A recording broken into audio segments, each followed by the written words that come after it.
Hello student, welcome to my YouTube channel P R maths institutes. आज हम पढ़ेंगे Lagrangian equations को कैसे सोल्व करें, यानी कि अपन आज सीखेंगे कि इस टाइप की इक्वेशंस पार्शियल डिफरेंशियल इक्वेशन में किस टाइप से सोल्व किया जाता है। यहाँ पर अपन पिछले लेक्चर में हम पढ़ चुके हैं कि इस टाइप की इक्वेशंस को सोल्व करने के लिए हम क्या करते हैं, लाग्रांजियन ऑक्सिलरी इक्वेशंस या लाग्रांजियन सहायक समीकरण की सहायता से सोल्व करते हैं। हम पहले ही सीख चुके हैं कि इस टाइप की इक्वेशन को सोल्व करने के लिए 3 रूल होते हैं, जो हमने पहले पिछले लेक्चर में पढ़ चुके हैं। उस लेक्चर को देखने के बाद इस लेक्चर को देखिएगा ताकि आपको अच्छा समझ में आए। तो लाग्रांजियन विधि को कैसे उपयोग करते हैं, सबसे पहले अपने को इक्वेशन दे रखी होती है P small P plus plus capital Q small Q is equal to R. यहाँ पर कैपिटल पी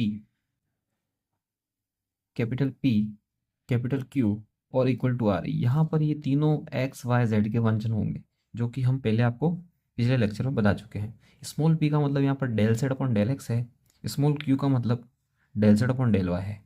सबसे पहले इक्वेशन को इस फॉर्म में कन्वर्ट करेंगे, फिर इसके बाद में स्टेप ये फॉलो करेंगे। सबसे पहले क्या करेंगे, दी समीकरण का मानक रूप P small P capital Q is equal to R में अपन बनाएंगे।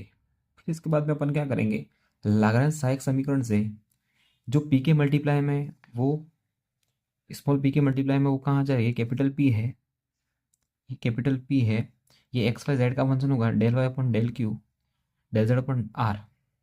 यहाँ पर सहायक समीकरण से अपन क्या करेंगे, दो हल प्राप्त करेंगे, जैसे कि अपन पिछले लेक्चर में सीख चुके हैं। पहले उस लेक्चर को देखिएगा तभी आपको ये लेक्चर समझ में आएगा। अपन क्या करते हैं, यहाँ से कॉम्बिनेशन लेंगे, या तो इन दोनों को कॉम्बिनेशन लें, फिर इन दोनों कॉम्बिनेशन। यहाँ पर अपने को दो लीनियर सॉल्यूशन फाइंड आउट होंगे, यानी कि दो अपने को सॉल्यूशन मिलेंगे। अपन किसी तरह से कॉम्बिनेशन लेंगे और अपन इसका सोल्व करना सीखेंगे। तो सॉल्यूशन कैसे लेंगे, सहायक समीकरण में दो स्वतंत्र चर u बराबर a या v बराबर g का समाकलन करेंगे। फिर इसके बाद में अपने को क्या प्राप्त होगा, अब दी की समीकरण का व्यापक हल क्या हो जाएगा, function of u comma v is equal to 0। या फिर अपन इसको ऐसा भी लिखा जा सकता है, function of u is equal to v। ये बहुत दोनों तरीके हैं, एक तो ये तरीका भी है और ये तरीका भी है। अपनी चॉइस के अनुसार आप कोई भी, हर बुक अलग अलग प्रीफर करती है, आप कौन सा भी लिख सकते हैं, या तो ये लिखें या फिर ये लिखें। सबसे पहले अपन एग्जाम्पल समझते हैं। एग्जाम्पल नंबर फर्स्ट क्या दे रखा है, सॉल्व हल कीजिए Y Z P plus Z X into Q is equal to Y X. अब अपने को क्या करना है, सबसे पहले इक्वेशंस को इस फॉर्म में रिटर्न है।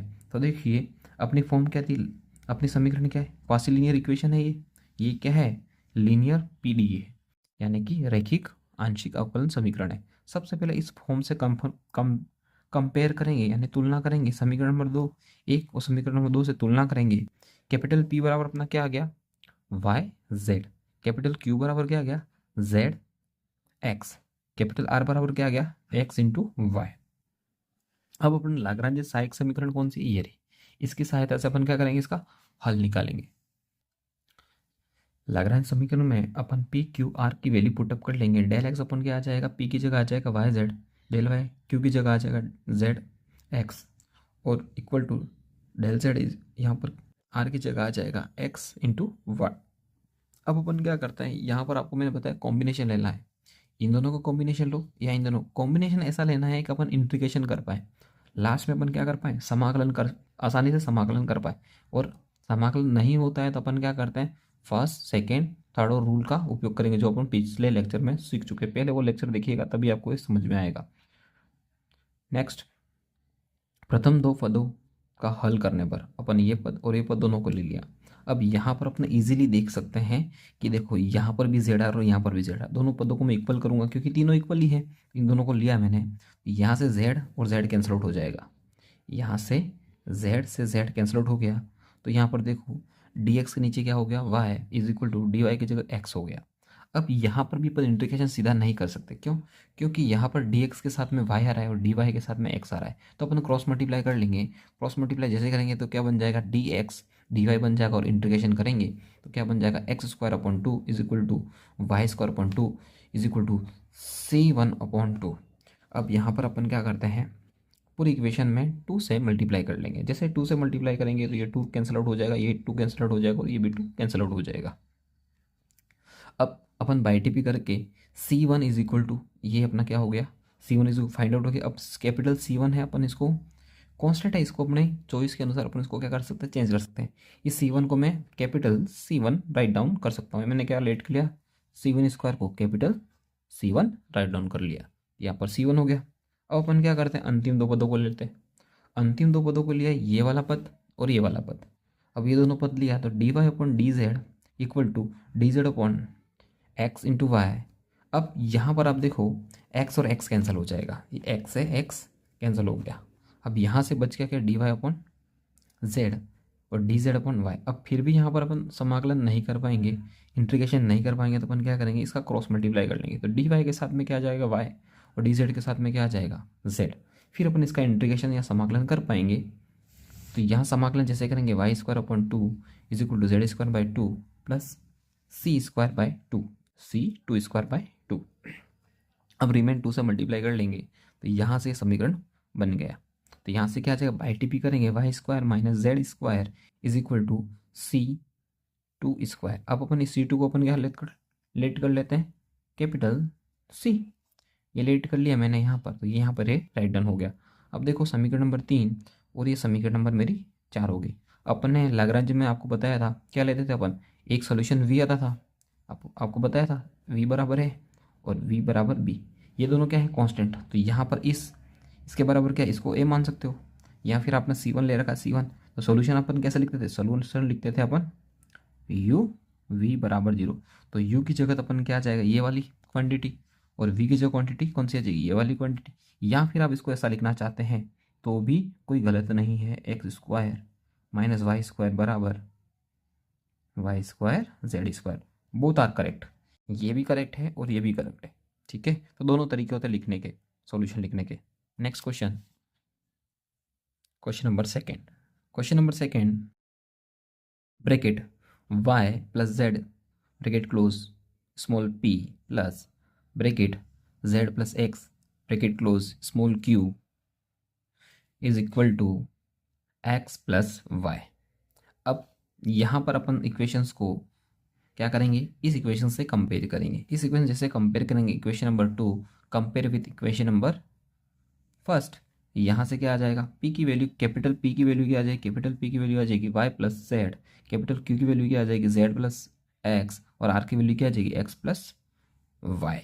अब अपन लाग्रांज सहायक समीकरण क्या है, लाग्रांज सहायक समीकरण अभी अपन ने ऊपर लिखी थी, क्या होती है, dx upon capital P is equal to dz del y upon capital Q और equal to del z upon is equal upon r। तो यहाँ पर P की वैल्यू क्या होगी, y प्लस जेड, Q की वैल्यू क्या होगी, z प्लस एक्स, और R की वैल्यू क्या होगी, x plus y. Write down कर लिया। अब यहाँ पर अपन देखें तो सीधा अगर अपन फर्स्ट और सेकेंड टर्म को सीधा ले लें, कोई सॉल्यूशन फाइंड आउट होने वाला नहीं है। इन दोनों को ले ले तो भी कोई सॉल्यूशन होने वाला नहीं है। तो अपन क्या करेंगे, रूल नंबर 3 का यूज़ करेंगे। रूल नंबर 3 अपन ने जो पिछले लेक्चर में पढ़ा उसका अपन क्या करते हैं, इन तीनों को, तीनों जो इक्वल हैं इन तीनों का सम कर देते हैं, del x del Y plus del z. तो ऊपर तो क्या हो जाएगा, del x del Y plus del z. अब नीचे क्या है, इन नीचे वाले का भी सम हो जाएगा, x y plus z plus x plus y. तो एडिशंस करेंगे यहाँ पर, इसके इक्वल टू यही चल रहा है। अब हमेशा ये लिखने की आवश्यकता नहीं, आप यहाँ पर ये भी लिख सकते हैं, इसके इक्वल टू प्रत्येक भिन्न भी लिख सकते हैं। अगर कोई बड़ी क्वांटिटी बन रही हो, यहाँ तो इजी है तो अपन ने लिख दिया है, ठीक है ना, आपको समझाने के लिए। बाकी आप यहाँ पर इसको सोल्व करके ये सामने प्रत्येक भिन्न भी लिख सकते हैं। अगर ये 0 बन रहा होता है तो मैक्सिमम टाइम अगर 0 बन जाता है तो अपन क्या करते हैं, प्रत्येक भिन्न लिख लेते हैं। तो यहाँ पर del X plus del Y plus del Z upon 2 common आ जाएगा, ऐड हो जाएगा, यहाँ पर भी वाई, यहाँ पर वाई, 2y हो जाएगा, ये जेड 2z हो जाएगा, ये एक्स 2x हो जाएगा, 2 कॉमन आ जाएगा। अब अपन यहाँ पर इसको अगर अपन क्या लेट कर लें, यहाँ पर x plus y plus z, इसका अगर t मान लो, अगर आपको समझ में नहीं आता आप t मान सकते हैं, अदरवाइज आपको पता है कि इसका डेरिवेटिव ऊपर पड़ा हुआ है। क्योंकि इसका डेरिवेटिव करोगे तो क्या आ जाएगा, जैसे अपन इसका डेरिवेटिव करेंगे तो क्या आ जाएगा, विद रेस्पेक्ट टू करेंगे अपन x का कर लोगे, देखिए आ जाएगा dx dy प्लस dz बराबर dt।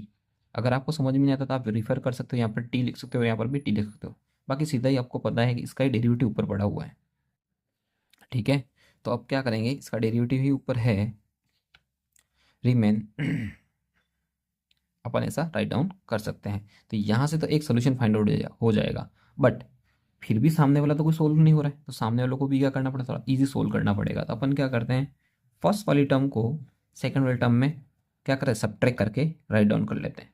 तो मैंने फर्स्ट वाली टर्म को सेकंड टर्म में सब्ट्रैक्ट कर लिया, तो देखो क्या हो गया, यहाँ पर जो सब्ट्रैक्ट करा d x minus d y का, तो यहाँ पर ये दोनों दोनों डिनोमीटर में जो हर में है वो क्या आ जाएगा, वाई प्लस जेड माइनस, और माइनस करेंगे तो ब्रैकेट खुलेगा, तो अंदर जेड भी माइनस का हो जाएगा और एक्स भी माइनस का हो जाएगा, जेड से जेड कैंसिल आउट हो जाएगा। तो क्या बच जाएगा, री में बच जाएगा, यहाँ पर बच जाएगा d x minus d y, y minus x. और दूसरा क्या कर सकते हैं, इन दोनों को माइनस कर देते हैं। इन दोनों को माइनस करेंगे तो क्या बन जाएगा, नया अपना नया रेशो बन जाएगा d y minus d z. अब जैसे ही माइनस करेंगे सिमिलरली यही प्रोसेस होगा, जेड प्लस एक्स माइनस जैसे करेंगे ये माइनस, ये भी माइनस में कन्वर्ट हो जाएगा। तो यहाँ पर d y minus d z, z minus y. अब एक तो ये रेशो नया आ गया अपने पास पहले 3 रेशो तो ये थे ही, और एक रेशो ये आ गया। अब सारे रेशो बराबर ही हैं, जैसे कि आप ये रेशो को क्या करते हो, आप अगर रेशो में कोई फिक्स अपन एडिशन करते हैं तो रेशो चेंज नहीं होता है। अगर 2 रेशो होते हैं तो दोनों रेशो को वापस ऐड करते तो रेशो कोई चेंज नहीं होता है। तो यहाँ पर अब ये नए रेशो मिल गए अपने को तीनों। अब यहाँ से अपने को सॉल्यूशन हो सकता है, यहाँ से अपना सॉल्यूशन हो सकता है। तो अपन क्या करें, अब अपन प्रथम व अंतिम पद से, प्रथम पद ले लिया मैंने, अब प्रथम पद कौन सा आ गया, नया प्रथम पद आ गया अपना ये वाला, और ये अंतिम पद आ गया। इन दोनों को लेकर अपन सॉल्यूशन करते हैं। जैसे सॉल्यूशन करेंगे तो अपने को पता है कि देखो इसका ही डेरिवेटिव ऊपर पड़ा हुआ है, बट इसको क्या करना पड़ेगा, अपने को यहाँ से माइनस कॉमन लेना पड़ेगा। ठीक है, इसका ही डेरिवेटिव क्या है, ऊपर पड़ा हुआ है, और इसका भी डेरिवेटिव ऊपर पड़ा हुआ है। इसको रीअरेंज करके मैंने यहाँ पे लिख दिया, देखो क्या करा, मैंने माइनस कॉमन ले लिया। जैसे ही मैंने माइनस कॉमन लिया तो क्या बन गया, एक्स माइनस वाई हो गया। यहाँ पर क्या था, वाई माइनस एक्स था, कॉमन जैसे लिया कि इतना बन गया एक्स माइनस वाई। ऐसा क्यों किया, क्योंकि इसका डेरिवेटिव करो तो ऊपर ये होना चाहिए। तो देखो इसका डेरिवेटिव करते हैं अपन, एक्स माइनस इसको यू लेट कर लो, जैसे इसका डेरिवेटिव करोगे तो क्या आ जाएगा, डी एक्स डी वाई, और ये डी यू हो गया। अगर आपको समझ में नहीं आता तो आप ऐसे भी राइट डाउन कर सकते हैं। Integration d x plus d y plus d Z upon 2 bracket x plus y plus z bracket close.